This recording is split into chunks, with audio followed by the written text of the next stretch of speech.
Kwentong kababalaghan sa probinsya. Sa isang maliit at tahimik na bayan sa probinsya ng Quezon, may isang lalaking nagngangalang Miguel. Si Miguel ay isang guro sa lokal na paaralan at may reputasyon na mabait at matulungin sa kanyang mga estudyante. Isang gabi, habang naglalakad siya pauwi matapos ang isang mahabang araw ng trabaho, napansin niyang may isang lumang bahay sa tabi ng kagubatan na tila aba ang kalagayan. Maya-maya, isang matandang lalaki ang lumitaw mula sa dilim. Tinawag siya ni Miguel, "Lolo Pedro, tama ba?" Ngunit walang sagot si Lolo Pedro. Ang matandang lalaki ay tila naglakad ng parang walang patutunguhan. Nang sumulyap si Miguel sa kanyang mata, nararamdaman niyang may kakaibang takot na bumabalot sa kanya. "Ano bang nangyayari dito, Lolo Pedro?" tanong ni Miguel, ngunit hindi pa rin ito sumasagot. Sa halip, lumakad lang si Lolo Pedro patungo sa lumang bahay na tila bahagi na ng nakaraan. Dahil sa kuryosidad at kabab ang loob, sumunod si Miguel. Habang pumapasok sila sa bahay, nararamdaman niya ang lamig na bumabalot sa paligid. Ang mga hakbang ni Lolo Pedro ay nagsusumigaw ng kakaibang kaharian na puno ng misteryo. Pagpasok nila sa bahay, bigla itong nagluwal ng mga tila ba hindi tinatawagan na mga kahayupan na naglalakad-lakad sa loob. Mga multo, alingaw-ngaw ng mga kaluluwa, at anino ng mga hindi kilalang nilalang ang bumabalot sa lugar. Si Miguel ay nahihilo sa kakaibang eksena na kanyang nasaksihan. "Bilang guro, hindi ko kayang pabayaan ang isang kaibigan," wika ni Lolo Pedro sa isang matinik na tinig. "Kailangan kong malaman mo ang katotohanan." Binigyan ni Lolo Pedro si Miguel ng isang lumang libro. Sa pagbuklat nito, nakita ni Miguel ang mga litrato ng mga tao sa bayan, kasama ang sarili niya. Naruroon din ang mga pangalan at mga kwento ng kanilang mga buhay, ngunit may isa sa kanilang itinatago. Nakita ni Miguel ang pangalan ng isang dating guro na nagngangalang Isabel. Ayon sa kwento, si Isabel ay naging biktima ng pang-aapi noong kanyang mga araw sa paaralan. Ngunit sa kanyang paghihirap, naglakas loob siyang pagtulungan ang mga multo ng mga dating guro upang bigyan ng hustisya ang kanyang kaluluwa. Natutunan ni Miguel na ang mga multo sa bayan ay mga pumanaw na guro na hindi pa natatanggap ang katarungan.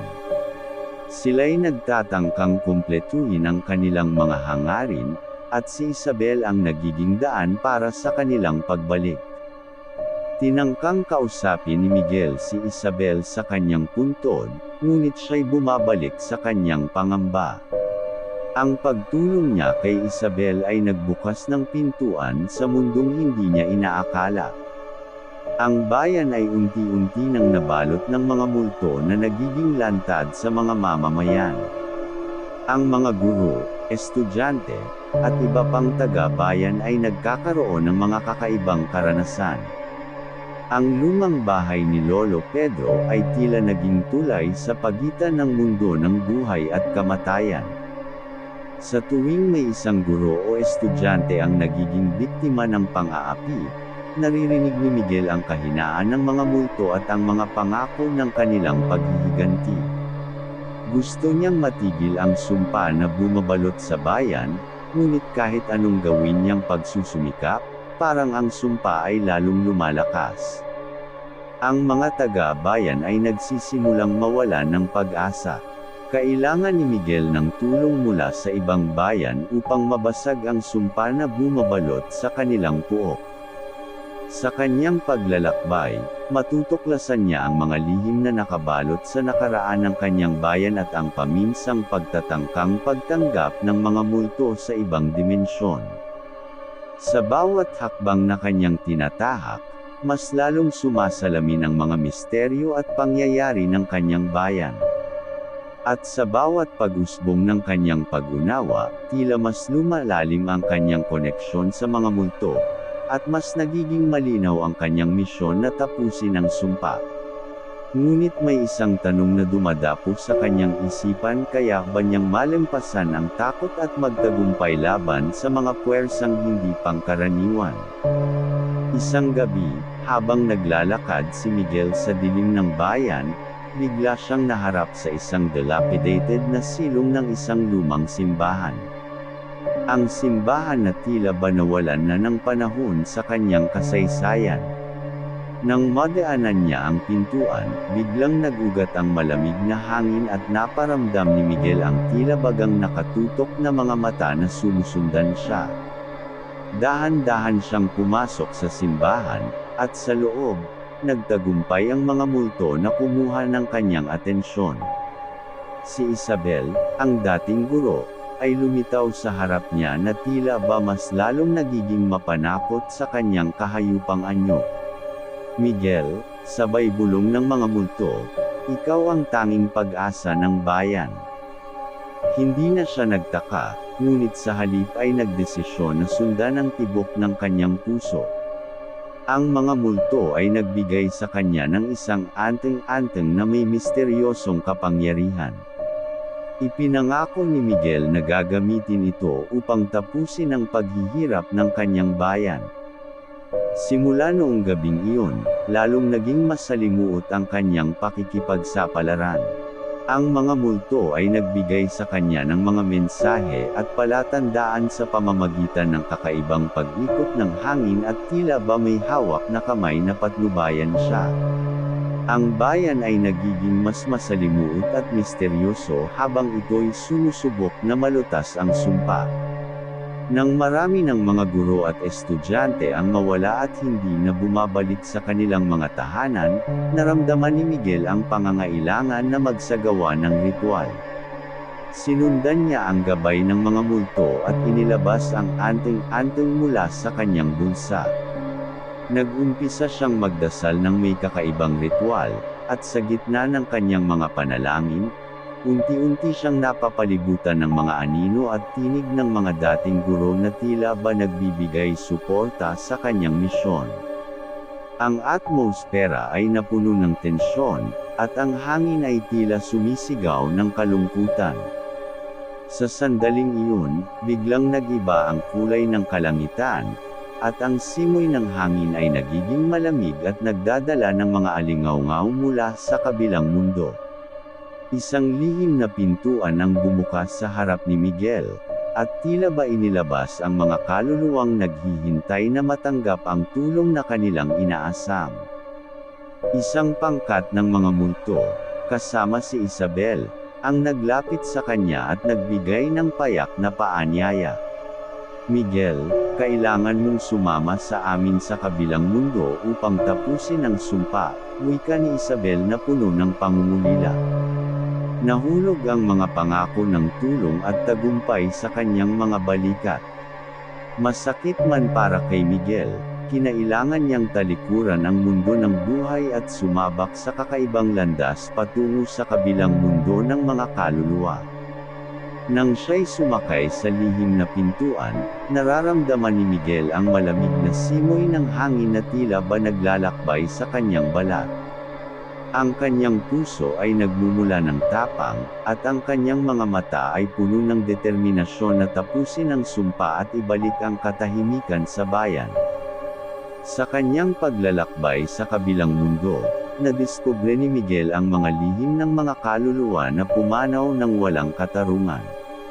Nakita niya ang mga hindi nabalanseng kasaysayan ng bayan at ang mga pang-aapi na nagdulot ng hinagpis at galit sa mga kaluluwang hindi makaahon sa kadiliman. Sa tulong ng mga multo, natutunan ni Miguel na ang pang-aapi ay nagiging ugat ng sumpa. Kailangan niyang buhayin ang tamang kahulugan ng pagkakapatiran at katarungan sa bayan upang mabasag ang sumpa na bumabalot sa kanilang lahat. Ngunit sa pagtatangkang ito, mas matindi pa ang panganib na kanyang haharapin. Ang mga multo ng mga dating guro ay unti-unti nang nabubuhay ng may galit at kamatayan, at sila'y nagtatangkang pigilan si Miguel sa kanyang misyon. Sa kanyang paglalakbay sa kabilang mundo, dala ang anting-anting at tapang sa kanyang puso, tanging ang oras lamang ang magtatakda kung magtatagumpay si Miguel sa paglutas ng misteryo ng bayan o masasangkot sa kamatayan ang lahat ng kanilang mga kaluluwa. Nang makarating si Miguel sa kabilang mundo, napansin niya agad ang dilim at ang naglalakihang puno ng katahimikan na nagtatago sa mga dilim. Ang mga kaluluwang nag-aalitang naglalakad sa paligid ay tila mga anino ng kaharian ng kadiliman, handang sakmali ng sinumang lumalapit.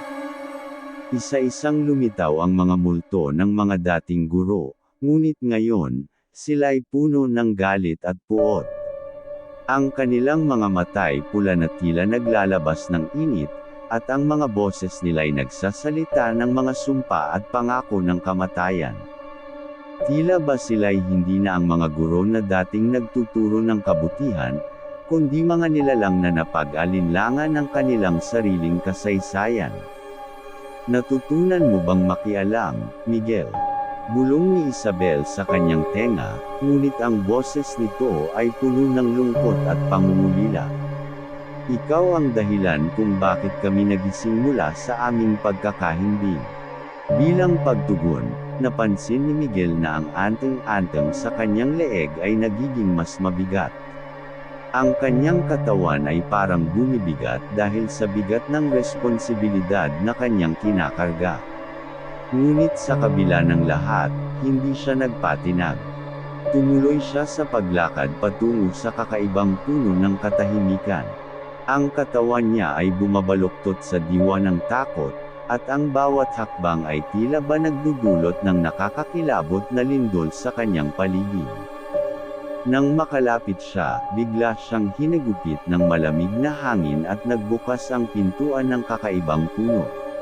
Nang pumasok si Miguel, isang madilim na kaharian ang bumulaga sa kanyang mga mata. Mga maltong puno ng galit at kamatayan ang naghihintay sa kanyang pagdating. Kaya mo bang tapusin ang sumpa, Miguel? Tanong ng isang boses na parang kidlat na pumutok mula sa mga anino ng mga guro. Sa pagtango ni Miguel, bigla siyang napalibutan ng mga maltong lumilipad at sumasalubong sa kanya.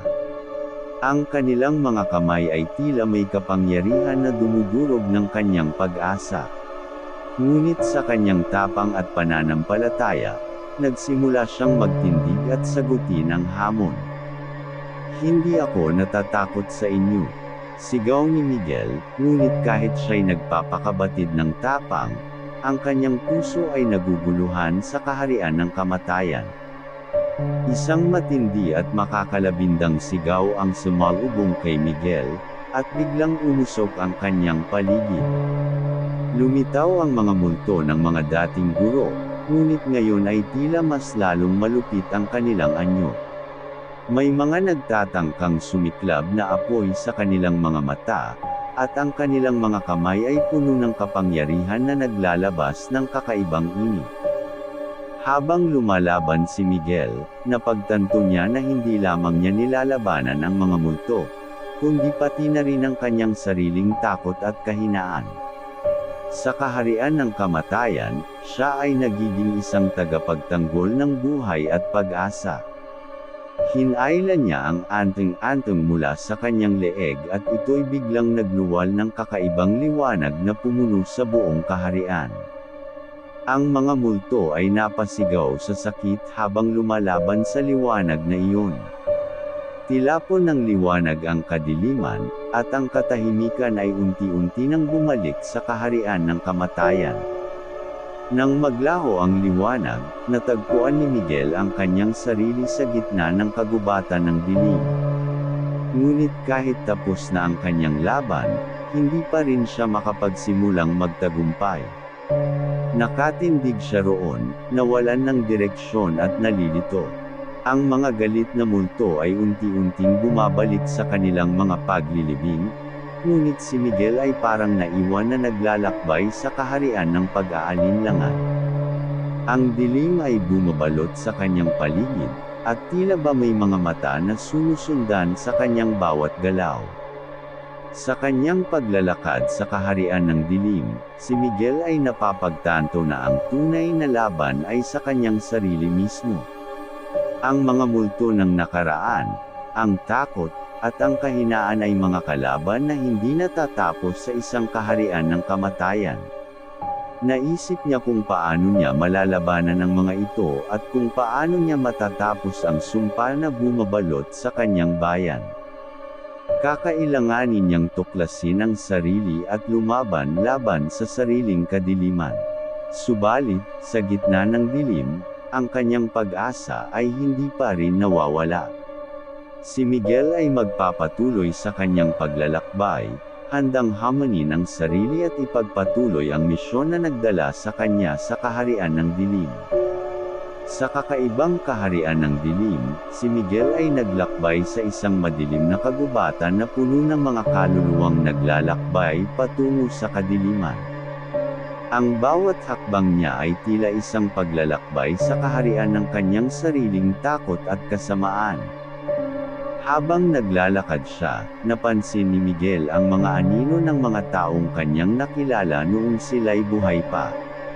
Ang mga anyo ng mga guro, estudyante, at iba pang kasapi ng bayan ay naglalakad-lakad na para bang tinutokso siya.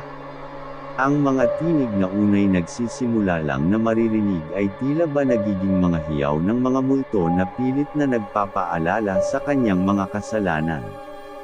Sa bawat laban na kanyang kinakaharap, nadarama niya ang pag-atake ng mga multo na nagdadala ng takot sa kanyang puso. Sila'y humahampas ng kanilang mga dilim na kamay, at sa bawat sentimetro ng kanyang paglalakad, tila ba mas lalong damadami ang mga anino na sumusunod sa kanya. Nakarating siya sa isang madilim na clearing sa kagubatan, kung saan naglalakad na tila mga patay na naglalakbay na may layong nakakatakot. Ang ilaw ng buwan ay tila naglalaro sa mga anino, lumilikha ng mga masalimuot na larawan na tila ba nagmumula sa kamalian ng kanyang nakaraan. Bigla, sa kakaibang katahimikan ng gabi, narinig ni Miguel ang kakaibang halakhak. Isang masigabong tawa na tila ba nagmumula sa puso ng kadiliman.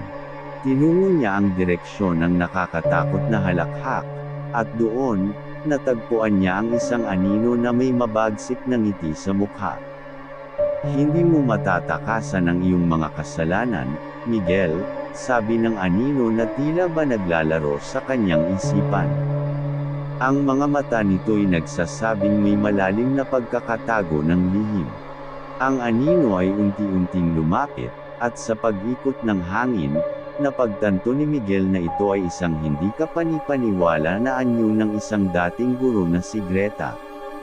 Ang babaeng kilala sa kanyang mahinang boses at mahinang kilos, ngunit sa kanyang kasalukuyang anyo, tila ba nagtagumpay ang kadiliman sa kanyang puso. Greta, bakit? Tanong ni Miguel, ngunit walang sagot ang binigay ng anino.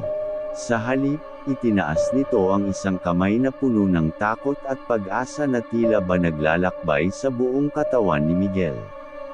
Ang kanyang mga mata ay nagsasalaysay ng mga kahindik-hindik na karanasan. Nang mawala ang anino ni Greta, si Miguel ay natagpuan na nakatayo sa isang madilim na silong ng simbahan sa gitna ng kagubatan. Ang simbahan na tila ba nagtago mula sa kanyang mga mata, ngunit ngayon ay bumukas ng may kakaibang tukso. Sa pagsikdo ng dilim, lumabas si Isabel mula sa simbahan. Ang mga mata nito ay puno ng pag-aalala at lungkot. Miguel, mahirap harapin ang iyong sariling takot at kahinaan, ani Isabel nang may pangungulila. Nang bumalik ang kanyang loob, si Miguel ay pumasok sa simbahan na puno ng naglalakihang multo ng mga kasalanan. Sa loob ng simbahan, nadatnan niya ang mga anino ng kanyang sarili, naglalakad-lakad sa dilim at nagdadala ng pasanin ng mga pagkukulang. Bilang isang huling pagsubok, kinailangan niyang harapin ang sarili niyang mga multo. Ang mga ito ay nagsalita ng mga pang-aapi, pagkukulang, at mga kamalian na nagtago sa kanyang puso. Sumiklab ang mga multo at nagsalita ng mga salita na tila ba nagdudulot ng sugatang pusong hindi kayang lunasan. Sa gitna ng kanyang laban, nagtagumpay si Miguel sa pagtuklas ng sariling kakayahan na harapin ang takot. Ginamit niya ang anteng-anteng na tila ba nagbigay liwanag sa kanyang kalooban. Bumukas ang isang malakas na liwanag na bumalot sa buong simbahan, pinalayas ang mga multo, at nagbigay ng tahimik na pag-asa. Ngunit, sa pagbuo ng liwanag, napagtanto ni Miguel na ang pagtatapos ng kanyang laban ay hindi pa dito. Ang kaharian ng dilim ay laging naghihintay sa sulok, naglalaro sa isipan ng sinuman na handang lumaban sa kanyang sariling takot at kadiliman. Ang susunod na yugto ng kanyang paglalakbay ay hindi pa nasusulat, ngunit sa pagtahak niya sa landas ng lihim na kaharian, walang kasiguraduhan kung ano ang naghihintay sa kanyang landas. Sa kabila ng tagumpay ni Miguel sa simbahan ng dilim, isang kakaibang katahimikan ang bumabalot sa kagubatan. Ang liwanag na dala ng kanyang anteng-anteng ay unti-unting naglalaho, at ang kanyang paligid ay bumabalik sa kaharian ng dilim. Parang isang malakas na agos ng kadiliman ang bumalot sa kanyang puso, nagdudulot ng pangambang tila ba nagiging bahagi na ito ng kanyang sariling kadiliman. Sa pagtahak niya pabalik sa bayan, napagtanto ni Miguel na may kakaibang pagbabago sa kapaligiran. Ang dating tahimik at dilim na kagubatan ay ngayon ay puno ng mga masalimuot na anino. Ang mga puno ay tila may buhay na humihinga ng masamang espiritu, at ang hangin ay nagdadala ng mga tila ba pumipinsalang daing ng mga kaluluwa. Nang makarating siya sa bayan, napagtanto ni Miguel na ang sumpa ay nagtagumpay na magkaroon ng higit pang hawak sa bayan. Ang mga tao ay unti-unti nang nagiging mas takot at mas galit, at ang dating nagkakaisang komunidad ay ngayon ay nag-alabang mayroong kanya-kanyang takot at pangarap. Ang mga guro, na dating itinuturing na mga haligi ng edukasyon, ay nagiging pabaya at nagiging bahagi na ng kakaibang dilim. Ang kanilang mga mata ay puno ng kapusukan at pagkakagiliw na tila ba nagtataglay ng hindi pangkaraniwang lakas. Ang mga estudyante, sa kanyang pagbalik, ay nagiging mas malupit sa isa't isa, nagdadala ng mga pasanin na tila ba nagmumula sa malalim na kasaysayan ng bayan. Dahil sa kanyang nagtagumpay na laban sa kaharian ng dilim, nagsimula siyang maging bayani sa mata ng mga tao. Ngunit sa likod ng kanyang mataimtim na misyon, si Miguel ay nagtataka kung siya ba'y talagang nagtagumpay o baka isa lamang siyang napaglaruan ng mas malakas na puwersa. Sa kabila ng lahat ng kanyang nararanasan, napagtanto ni Miguel na ang kanyang misyon ay hindi pa tapos.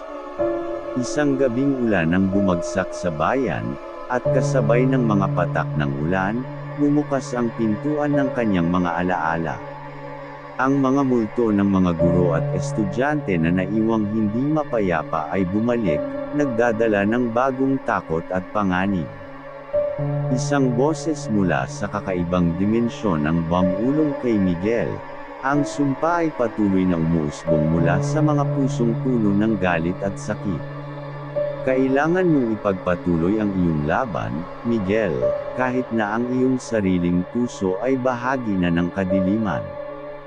Sa gitna ng bagyong dumaan sa bayan, naglakad si Miguel patungo sa simbahan, kung saan muling nagsimula ang kanyang kakaibang paglalakbay. Ang simbahan ay tila nagsasalita sa kanya ng mga lihim na sulok ng kanyang sariling kadiliman. Sa pagpasok niya sa pintuan ng simbahan, ang mga multo ay nagpakita sa kanyang mga mata, ngunit ngayon ay tila mas malupit ang kanilang galit.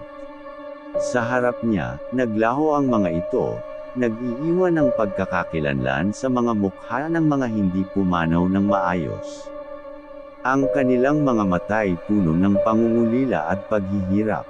Isabel, Greta, lahat ng mga guro at estudyante na hindi pa natatanggap ang kapayapaan, narito ako upang tapusin ang inyong paghihirap, sabi ni Miguel nang may determinasyon. Nang pumasok siya sa loob ng simbahan, ang kanyang paligid ay biglang nagdilim.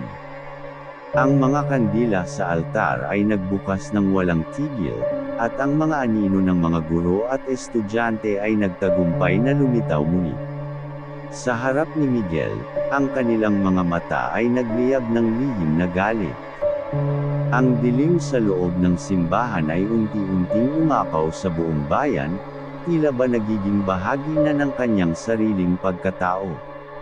Ang mga multo ay bumalot sa kanya, at sa bawat hakbang na kanyang tinatahak, tila ba lumalalim ang kanyang sariling kadiliman. Sa simula ng isang malakas na kidlat, biglang nagbukas ang pintuan ng kakaibang dimensyon.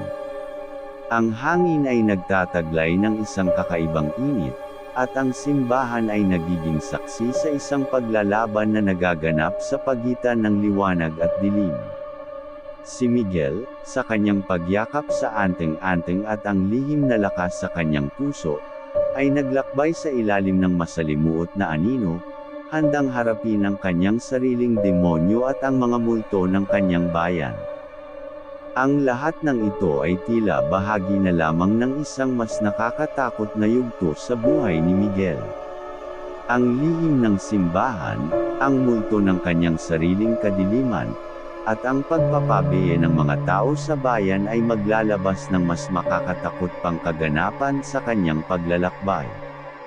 Ang tanong na naglalaro sa kanyang isipan, kaya ba niyang tapusin ang sumpa, o siya ba'y maging bahagi na lamang ng kadiliman na bumabalot sa kanyang bayan? Sa loob ng simbahan, sa ilalim ng masalimuot na ilaw ng mga kandila, ang simoy ng hangin ay nagdadala ng kaharian ng kadiliman. Si Miguel, na puno ng determinasyon, ay naglakbay sa dilim ng simbahan na tila ba nagiging mas masalimuot kada hakbang. Nang marating niya ang altar, biglang sumiklab ang apoy na nagmumula sa mismong kandila. Ang mga anyo ng mga guro at estudyante ay lumitaw sa gitna ng apoy, tila ba sinusundan si Miguel na may mga mata ng galit at hinanakit. Ang kanilang mga mukha ay puno ng sugatang kasaysayan na hindi matapos-tapos. Isa ka na rin sa aming bilang, sabay bulong ng isang anino, isang dati guro na kilala bilang si Rodrigo. Ang kanyang anyo ay tila naaakit sa apoy, at sa bawat galang ng apoy, tila ba mas lalong lumalalim ang kanyang galit. Si Miguel ay hindi nagpatinag, bagkus ay tumutok sa kanyang misyon na tapusin ang sumpa. Sa pagmumuni-muni, napagtanto niya na ang bawat pagkakamali at pagkukulang ng mga tao sa bayan ay nagiging panghuhuli ng masamang espiritu na ngayon ay lumalabas mula sa simbahan.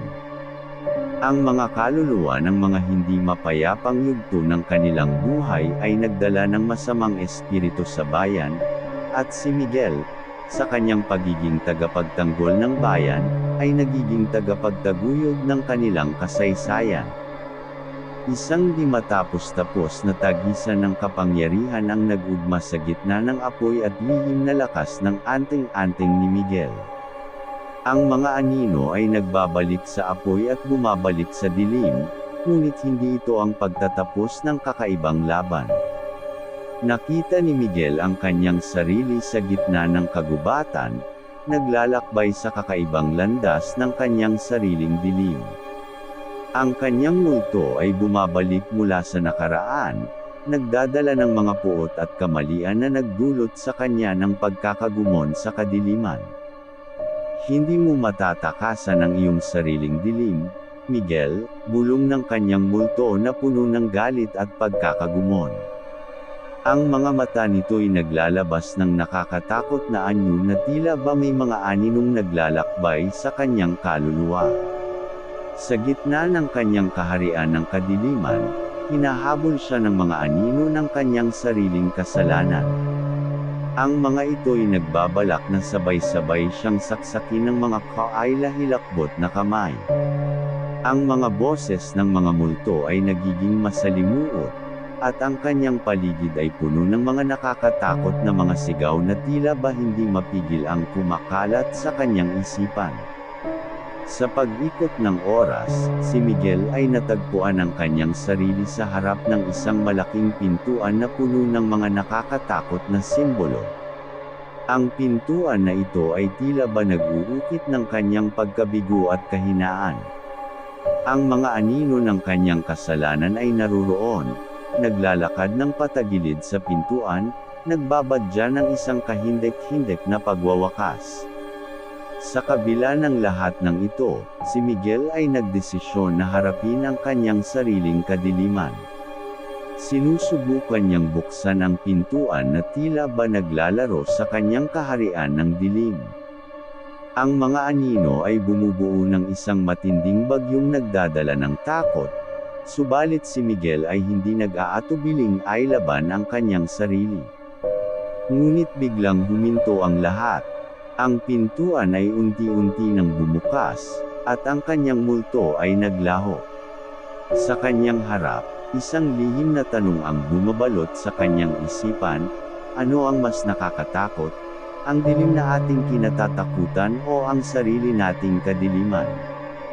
Sa pagbukas ng pintuan, isang maliwanag na liwanag ang nagdulot ng kasagutan sa tanong ni Miguel. Ang liwanag na ito ay hindi nagmula sa anumang mapanlinlang na anyo, kundi mula sa kanyang sariling pag-unawa at pagtanggap. Nakita niya ang sarili sa isang malawak na kagubatan ng ilaw, kung saan ang mga puno ay naglalakbay sa himpapawid at ang mga bulaklak ay pumupuno sa hangin ng kanyang pag-asa. Ang mga multo at anino ng kanyang kadiliman ay natunaw, naglalaho sa init ng liwanag, at ang takot sa kanyang puso ay unti-unting napalitan ng kapayapaan. Nakakatakot ang sariling kadiliman, ngunit sa pagharap dito at sa pagtanggap, natutunan ko na ang tunay na lakas ay nagmumula sa loob ng ating puso, bulong ni Miguel sa kanyang sarili. Nang bumalik siya sa kanyang bayan, napagtanto ni Miguel na ang lihim ng tagumpay ay hindi lamang ang paglaban sa kadiliman, kundi ang pagtanggap at pagsulong mula rito. Ang mga tao sa bayan, sa pag-alam ng kanilang mga pagkakamali at pagkukulang, ay nagkaroon ng pagkakataon na buksan ang mga pinto ng pag-asa at baguhin ang kanilang hinaharap. Ang bayan ay unti-unting bumangon mula sa kadiliman, at ang mga tao ay nag-umpisang magtulungan at magkaisa. Ang dating sumpa na nagdala ng takot at kahinaan ay napalitan ng bagong lihim, ang lihim ng pagbabago at pag-usbong mula sa sariling pagkakamali.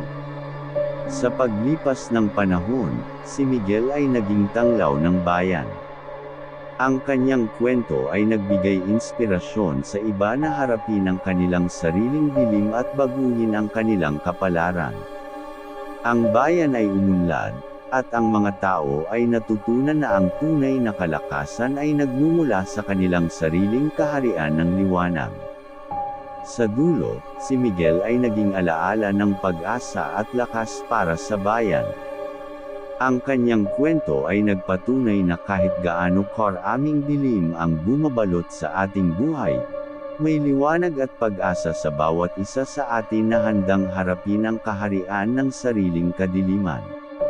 Salamat sa inyong panunood at walang sawang suporta.